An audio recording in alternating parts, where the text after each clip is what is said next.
difficile de croire que cet homme est en train de marcher sur le lit mineur du fleuve Falémé. C'est pourtant la triste réalité. Éprouvée par le phénomène de l'orpaillage clandestin, la Falémé est aujourd'hui à l'agonie. Son pronostic vital est engagé. Ce que nous venons de voir, c'est vraiment déplorable.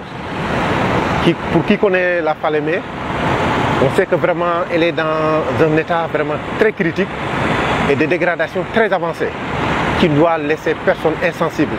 Donc surtout que nous, les hydrologues ou nos services responsables de suivi hydrologique de ce cours d'eau, vraiment on ne peut pas ne pas être sensible à ce que nous venons de voir.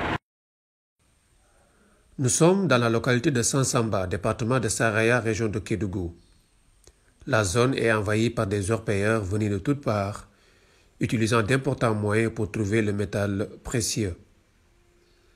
Ibrahim Dao est un adolescent d'à peine 19 ans qui a quitté son village natal pour venir s'installer ici à Sansamba. Il travaille pour quelqu'un d'autre, moyennant une rémunération mensuelle de 40 000 francs CFA.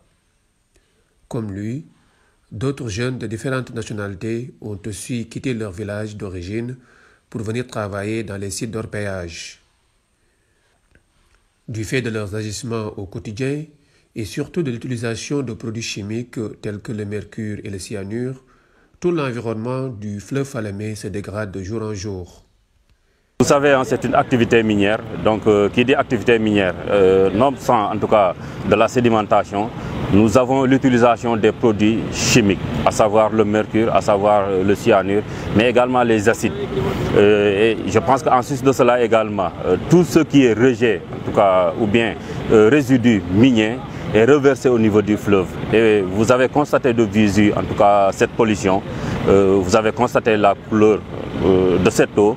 Donc on ne peut pas déterminer dans l'immédiat, à l'instant T, qu'il y a une pollution chimique. Mais de visu, vous verrez qu'il y a une pollution vraiment physique. Et j'ose croire que, ou bien j'ose confirmer avec certaines analyses peut-être, voilà, la pollution chimique de cette eau. Puisque je l'ai eu à le rappeler, donc nous avons pas mal de produits qu'on utilise dans le cadre de cette activité minière et qui n'est pas souvent encadrée. L'expansion de l'exploitation aurifère dans les régions de Tambacounda et Kédougou a chamboulé le quotidien des populations riveraines de la Falémé. À Fadougou, dans la commune de Kenyeba, région de Kaï au Mali, la situation est plus préoccupante. Des puits de plusieurs mètres de profondeur sont creusés sur le lit mineur de la Falémé. Autour de chaque cavité, de petits groupes font remonter à la manivelle la roche extraite du sol. Équipés de tout type de matériel, ils viennent parfois de loin pour essayer de trouver la pépite d'un avenir meilleur. Rien ne semble pouvoir les arrêter. Aujourd'hui, je suis en face de l'axe du barrage de Gourbassi qui sera réalisé par le système OMVS. Nous souhaitons vivement que ce barrage voit le jour pour nous permettre d'éradiquer ou de limiter l'évolution ou l'avancement des aspects environnementaux dans cet espace qui est très précieux pour les populations qui sont là et qui ne savent pas où est-ce qu'il faut mettre la tête. Quand on entend le cri de cœur que ces populations, ces braves populations sont en train de nous faire entendre, ça fait meurtrir les cœurs. Aujourd'hui, c'est pour la première fois que je vois que l'eau ne coule plus sur ce site. Depuis les années 2007 jusqu'à 2023. À peu près 16 ans, je n'avais pas vu le fleuve à sec ici. Il y avait de l'eau quelque part, on pouvait arpenter pour rejoindre le côté de la République sœur du Sénégal. Mais aujourd'hui, c'est vraiment difficile à expliquer. Vous avez vu hier, lorsque nous avons été à Fadougou, la masse qui est là, l'efferlement et le bouillonnement des peuples qui sont là, ce n'est pas le peuple malien seulement, c'est des personnes venant de tous bords, du Burkina, du Niger, du Nigeria, du Sénégal, du Mali, et je n'en sais que dire. Donc, vous avez vu comment les gens sont là, en train de s'affairer chaque fois. Et c'est dans le lit minaire du fleuve.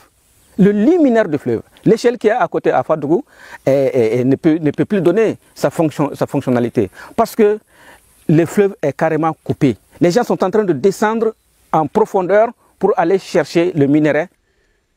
Les conséquences de la dégradation de la Falémé peuvent être désastreuses pour la survie même du fleuve Sénégal.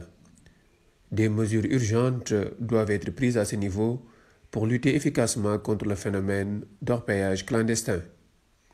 Au nom de monsieur le haut-commissaire, monsieur Mohamed Veta, et sur les instructions aussi du président du Conseil des ministres, nous sommes venus évidemment en mission, comme vous l'avez si bien dit, pendant ces 3-5 jours, pour d'abord une prise de contact du nouveau directeur de l'environnement et développement durable avec les autorités administratives et locales.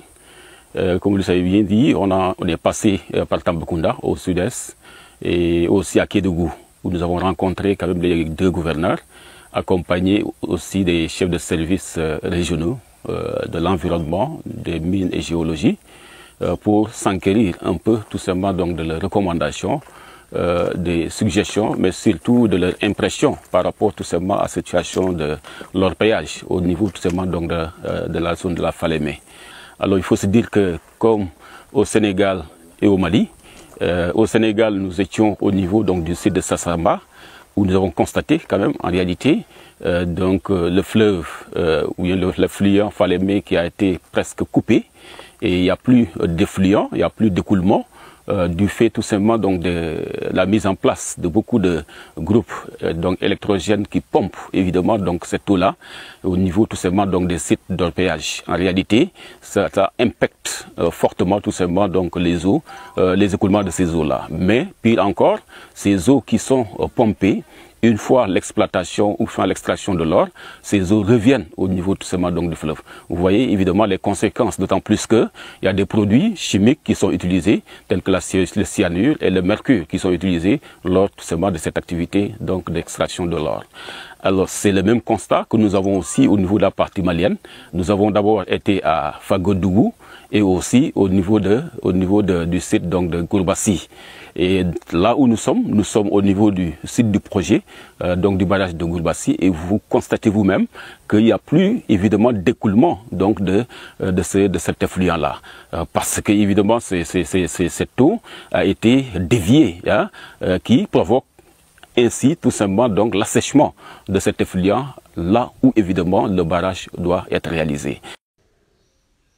À côté des pouvoirs publics, d'autres acteurs s'engagent aussi pour lutter contre ce phénomène.